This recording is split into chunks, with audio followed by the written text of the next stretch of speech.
Betty, Shamo, subscribe me.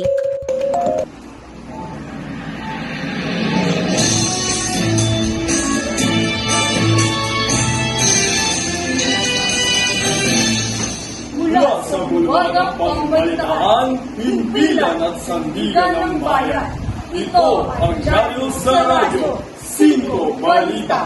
Mga balitang pabansa ang nilalaman. Mga isyong tinututukan. Dyaryo sa Radyo, 5 Balita. Taas baba ng kaliwa.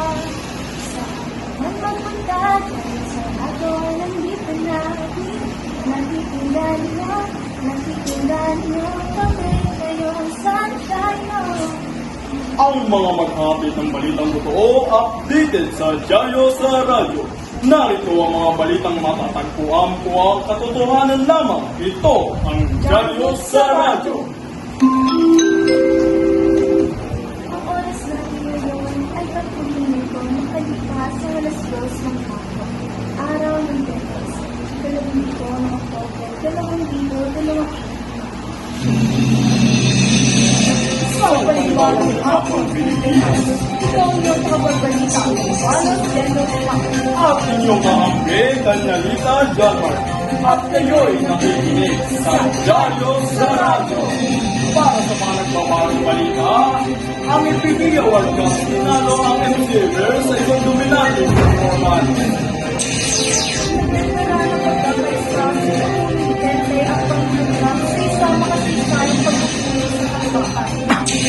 Tropical Depression Mirasol ay tinatanang tatama sa ilalim ng silangan ng Infanta, Quezon. Andrea Brillantes at Alvin Lucar na tatlong magkasama sa Singapore. Para sa mga detalye, Ipigil Award Cup tinalo ang MCver sa isang dominating performance. Akala ko ba mahalaga ako sa'yo? Eh bakit hindi mo pinaparamdam? Tubig lang at nababawasan din, nauubos din. Ikaw na ang nagsabing walang forever. Kaya pag hindi mo ako tinipid, iningatan at pinahalagahan, mawawala ako at mawawala din kayo sa mundo. Kaya mahalin mo ako sa hamak na tubig na gaya ko. This song is brought to you by Mulcasin. Pagmalakasang tagas, takpan ang butas. Panahon na naman ang El Nino. Panahon na naman para mas magtipid at gamitin ng wasto ang tubig. Ito ay mahalagang paalala mula sa Maynila at Manila Water. Mapatol, Emon College. Mga basketball fans, kamusta? Welcome sa Court Report. Ang mabilis ang balita tungkol sa high school hoops. Handang i-breakdown ang mga kaganapan ngayong linggo. Ang Ibibia Wildcats ay may halong-halong resulta ngayong linggo. Tinalo nila ang MCA Birds sa isang dominating performance kung saan si Ricardo Chavian ay nagtala ng 47 puntos at sinunod ng loob. Gayon pa man, naharap sila sa isang matinding hamon laban sa Western Hawks at natalo sa isang higit na laban. Ang depensa ng Hawks ay talagang humigpit sa mga huling minuto. Sa hinaharap, kailangan manatili ng Wildcats ang kanilang killer instinct at tapusin ang mga digit na laban kung gusto nila magkaroon ng seryosong pagtakbo sa playoffs. Ang rebounding at pagbawas ng turnovers ay magiging mahalaga. Abangan si Carlos Claudian. Ang kanyang scoring ability ay game changer. Abangan din si Justin Laburan na nagpakitang gilang sa depensa. Yun lang para sa court report ngayong linggo.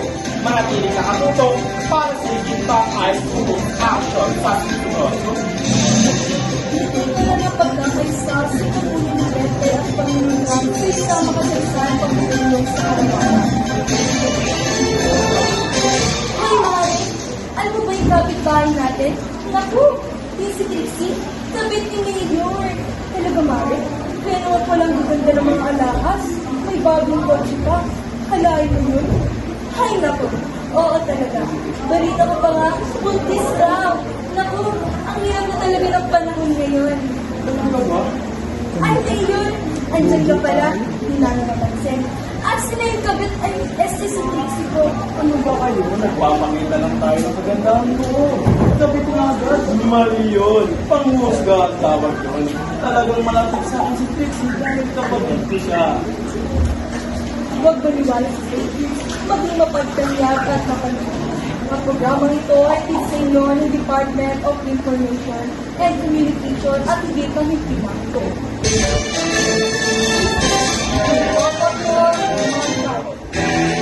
Ayon sa mga ulat, nagtagpo ang dalawang pinuno sa isang spaceship sa gitna ng malawakan upang pag-usapan ang kinabukasan ng mundo.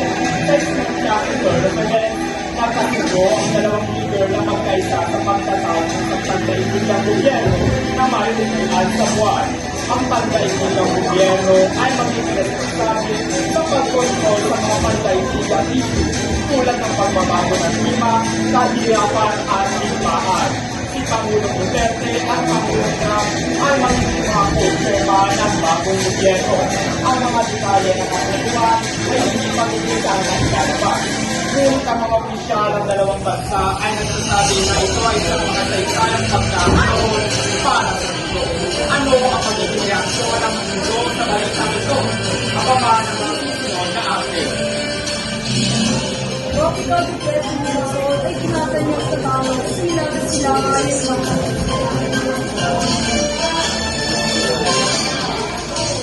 Wala na ng prison. Hindi na kaya nila mama at papa. Pamahalan ng pamahal. Guys, paano to? Kung magtatrabaho, paano na yung partner ko?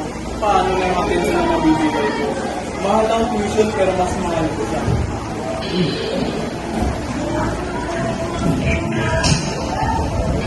This ad is brought to you by DepEd. Mas mahal ang atensyon kesa sa tuition. Panahon na naman ng enrollment at mahal ang tuition. Kaya naman mag-apply ng scholarship sa aming website para makapag-aral ng high school, senior high school, and college sa isang maayos at magandang paralan na may maayos na facilities. Nagpapagdaw Marceline Baltazar. Like it, walang ganit magkasing step. Ihati ko sa inyo ang latest update ko sa lagay ng panahon this Thursday, September 30, 2021. As set naman tropical depression, pinasol ay nilatagay nasa 210 kilometro silaga na ipan ng Quezon. Dahil nito, ang aking maabot sa 55 mm hours, palag sa gitna ang bukso ng hangin hanggang sa 17 mm hours. Lumikino nito, kahilangan ng Nora sa 25 mm hours. Samantala, ang isang low pressure area ay nasa layo 660 mm Panoa na Hanapan City, Marita, Mindoro. Pinapayagawa ng Monikog mahina laban sa posisme, mahaat na kumot na lupa. Laban sa mga babaan lugar ay matumigil bahagi. Andre Brillantes and Alvin Richard, natagpo ang mag-isa